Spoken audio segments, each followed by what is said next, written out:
A decade ago, Indian space industry had just one registered startup. Today that number has crossed 440. These companies are not just building rockets, they are developing satellites, propulsion systems, Earth observation technologies, and satellite communication networks. But here is the interesting part: each startup is solving a different problem in the space industry. Together, they are creating an ecosystem that allows ISRO to focus on ambitious goals while private companies drive the commercial innovation. So, who are these companies and why are they important? Let's find out. Hi, this is Kriti, and you're watching Corporate Lens. Unlike traditional industries, where one company makes an entire product, the space industry works as an ecosystem. Some companies manufacture rockets, some build satellites, others develop engines, communication systems, or analyze satellite data. When all these companies work together, they create a complete space economy. Let's look at some of the India's leading space startups. Launching satellites into space is one of the most expensive parts of any space mission. That's where Skyroot Aerospace comes in.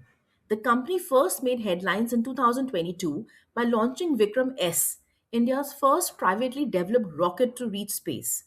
Now Skyroot has achieved an even bigger milestone.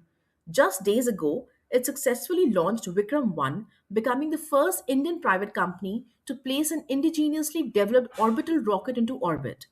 The mission carried multiple customer payloads and successfully injected them into a 450-kilometer low Earth orbit, marking a historic moment for India's private space sector. The company is developing the Vikram series of launch vehicles designed specifically for small satellites. As demand for smaller satellites continues to grow worldwide, companies like Skyroot could help India become a competitive launch destination. Another startup attracting global attention is Agnikul Cosmos. The company developed the world's first single piece 3D printed semi cryogenic rocket engine, reducing manufacturing complexity and production time. It has also established India's first private launch pad, a milestone that demonstrates how private companies are now developing infrastructure that was once built exclusively by government agencies. These innovations could make future rocket launches faster and more cost effective. Not every space company launches rockets. Some create value after satellites are already in orbit. One such company is Pixxel, which is building a constellation of hyperspectral imaging satellites. Unlike conventional satellites, hyperspectral satellites capture much more detailed information about the Earth's surface.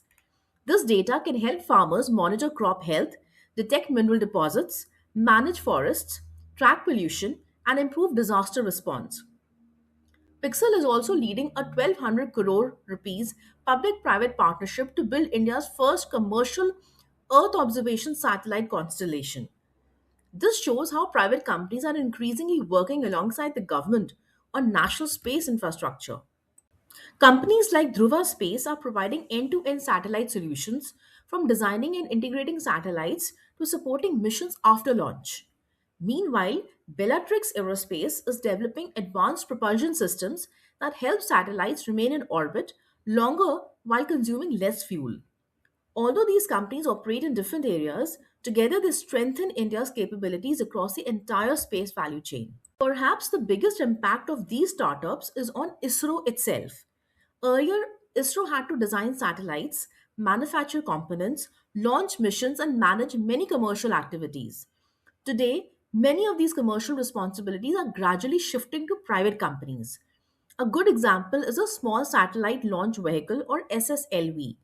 Instead of manufacturing the rocket itself, ISRO has transferred the technology to a consortium led by HAL under a 10-year agreement worth 511 crore rupees.